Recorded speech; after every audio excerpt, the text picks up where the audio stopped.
Look at this. Why the hell is the FAFSA asking what type of white I am? I don't think I have ever been asked what type of white person I am ever before. I mean, this isn't a bad thing. Yeah, so those times are coming around again. If you don't know, there was a time in America where, so before America, how am I going to explain this? There was a time where there was levels to whiteness. And then at some point, white people just decided, you know what, let's just collectively decide all whites are white and white is good.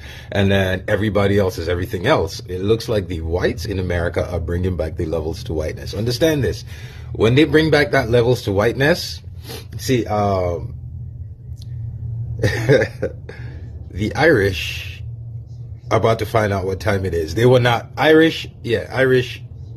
The Italians, because you should know the Italians, they got the skin, they're not fully white. Oh yeah, the Italians, they're about to come back to that era again. If you don't know, the word slave comes from Slavic, like Slavic people, slaves. That's where the word slave comes from. So yeah, those Slavic Albanians and all of that, yeah, we're going back to classifying different types of whites now. Deuteronomy 30:7. And the Lord thy God will put all these curses upon thine enemies and on them that hate thee, which persecuted thee. Shalom, this is your brother Yonathan. All right, first and foremost, I want to give all praises to the Most High, Yahweh, Bahashem, Yahushai, Bahashem, Rakah HaKodash. I want to give double honors to the apostles and the elders of Great Millstone. I want to say shalom to all the brothers and, of course, the few sisters pursuing this truth in sincerity. May the blessing of election be upon your house. All of the curses that were put on the nation of Israel for their disobedience, we're seeing in real time today being overturned and put on our enemies. Now, when you go to Psalms, the 83rd chapter, it lists out all the people that were against the nation of Israel, all the people that were confederate against us in cahoots for our demise. But the leader amongst them was the nation of Edom. Okay, now amongst the nation of Edom, you have a chief house, which would be the tribe of Amalek. All right, the chief house of the Edomites, who occupy the Holy Land today. According to prophecy, you go to Ezekiel 36:5, it tells you that these people would appoint the Holy Land into their possession. All right, and they check off all the boxes, all right, for the description of the people that will be doing so. All right, so again, we're going to read Deuteronomy 30:7, because in real time, we're seeing these curses reversed. The rest of the Edomites outside of that tribe of Amalek, they're being cut out of the deal. The small hats are hoarding all the resources, hoarding all the privileges. And those who do not bend the knee, the other Edomites that do not bend the knee to the Amalekites, they got something planned for them. So you're seeing this shift in the infrastructure and the way things are set up and the benefits of being an Edomite within the society. It's being stripped from them. White supremacy isn't hitting the same. Or shall I say white insecurity. All right, Deuteronomy 30:7, once more. It says, and the Lord thy God will put all these curses upon thine enemies and on them that hate thee, which persecuted thee. All right, so this is a promise that follows the prophecy of Israel's repentance and restoration, which we're in the foundation and the making of that right now. It's a divine act of justice where the very same calamities that fell upon Israel as a consequence for their sin will be placed upon the nations that persecuted them during their time of weakness. You see? So those who devoured us will be devoured. Now, in Jeremiah, he spoke of Jacob's trouble, in which 2/3 of our people are going to get caught up in and die. All right? But the third are going to be delivered out of that trouble. Now, in the midst of Jacob's trouble, Jacob isn't going to be the only one catching hell. The other nations will as too. All right? And that's going to carry on into the kingdom of heaven until, they're brought up in a proper way. And they put off all their paganistic ways. Let's go to Jeremiah 30:16 really quick here. And I'm going to read this verse in the AMP. Okay? I've been checking that out lately. I like it. It makes emphasis points. It's Jeremiah 30:16. It says, therefore all who devour you will be devoured. And all your adversaries, every one of them, will go into captivity. All right? And that makes a lot of our people uncomfortable to hear that. And you talk about the kingdom. But part of salvation is rulership over the other nations. We did a camp this past Friday, was heavy into that topic.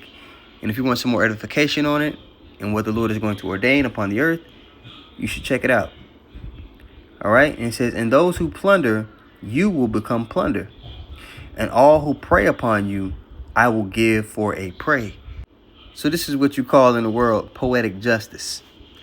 The language is very specific. In the AMP, it says, in both the AMP and the KJV, it says devour. In the KJV, also says spoil and prey upon. Israel will have those exact actions turned back on them. Their punishment will directly mirror their crimes against God's people. So those who spoiled the nation of Israel, it's going to be reversed. It's the Uno reverse card. Me and some of the brothers here in the Dallas camp, we like to get into a good old game of Uno from time to time. Okay? And the whole game could switch. The whole tempo on the floor of the game could switch off of one card. Put that reverse card down. You put that draw four card down. Put that color change down. The whole flow of the game, the momentum of the game could switch. And the Lord's going to switch the momentum of how things are going in our time. So the nation of Israel is going to go from captivity to authority. All right? And right now, in the spiritual sense, man, the Father has sent his men to proclaim this upon the earth.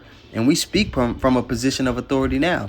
We don't need acceptance or acknowledgement from anybody. We're simply telling the people what the master of the universe is getting ready to do, whether they hear or forbear. All right, so from captivity to authority. So you go to Isaiah, man, and y'all know where I'm going, Isaiah 14. He goes into the complete reversal of the roles where the formerly oppressed will rule over their former oppressors. All right, Isaiah 14:2 in the KJV, it says, and the people shall take them and bring them to their places when the Lord sets us back into our own land. And the house of Israel shall possess them in the land of the Lord for servants and handmaids. And they shall take them captives, whose captives they were. And they shall rule over their oppressors. This was coming to the nation of Israel. This was coming to the world. All right. And if you're truly a follower of Yahweh Bashim Yahushua, who the world ignorantly calls God and Jesus, you want what the Lord wants, and he's ordained these things. You understand? This is prophecy. The prophecies that the Lord has given us are the things that he has ordained. Okay, so you should want these things. The spirit of Yahushua is the spirit of prophecy, pursuant to Revelation 19:10. So this prophecy here shows you can hear my little ones in the background, Salakia. This prophecy shows the ultimate reversal of fortune. It's not just about our enemies being punished, but about Israel being exalted to a position of authority over the nations that once held us in bondage, and them seeing what righteousness truly is. This family being put in that position is going to lead to all the lofty terms that the world uses, like world peace. Okay. It's going to lead to all of those things. It's going to lead to the environment of a utopia. But there's always growing pains with anything. So the nations they're going to catch their hell. They're going to have to serve. But at the end of the day, they're going to benefit from a righteous rulership. Like it says in Proverbs 29, all right, when the wicked bear rule, the people mourn. Right now, the people are mourning.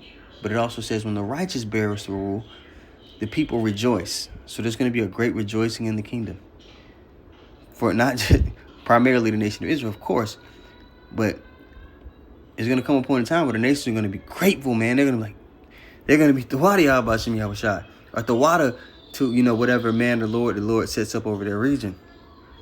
Because we're going to be their bridgeway to the source. The same way Yahushua is our bridgeway to the source. Abarat is I'm a part of that number. And if you want to dive into the concept I just mentioned to you, go to Micah 4 and 5. Let's keep going. The Lord stated in Zechariah that he who touches us, has touched the apple of the Lord's eye. So, this is what's going to go down is justice. They've harmed the apple of the Lord's eye. He's not going to let that slide for his very name's sake, right? This is Zechariah 2 and 8. It says, For thus the Lord of hosts, after the glory hath he sent me unto the nations which spoiled you. For he that toucheth you toucheth the apple of his eye.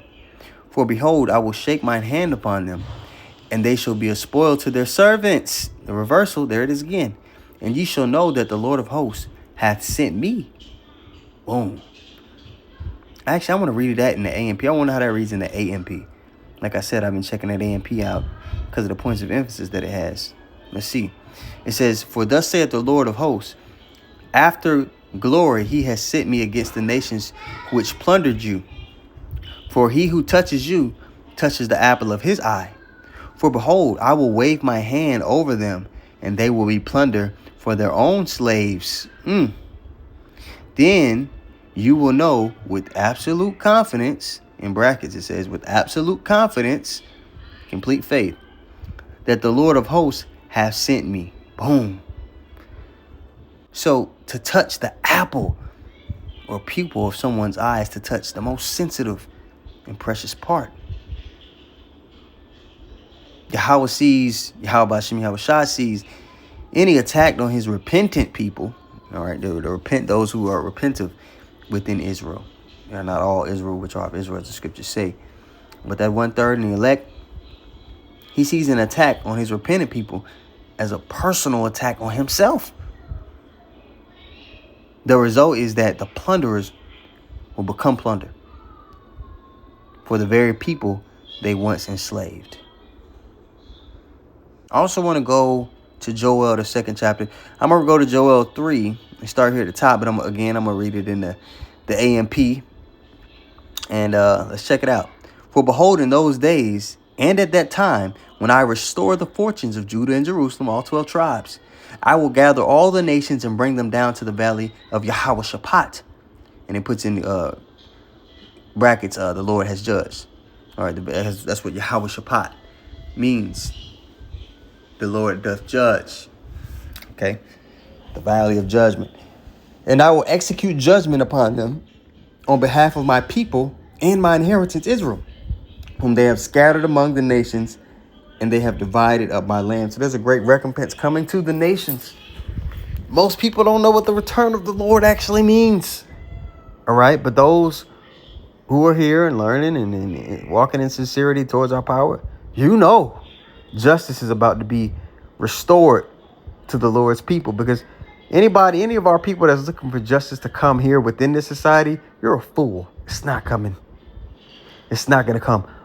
Our justice comes from on high. Okay? And we're beginning to see the makings of it all. So Abaratazah, the lesson was edifying. I want to give all praises once more to Yahweh, Bahashim, Yahweh Shai, Bahashim, Rakha HaKodash. I want to give double honors to the apostles and the elders, a great millstone. I want to say shalom to all the brothers and, of course, the few sisters who are pursuing this truth in sincerity. All right, may the blessing of election be upon your house. Shalom.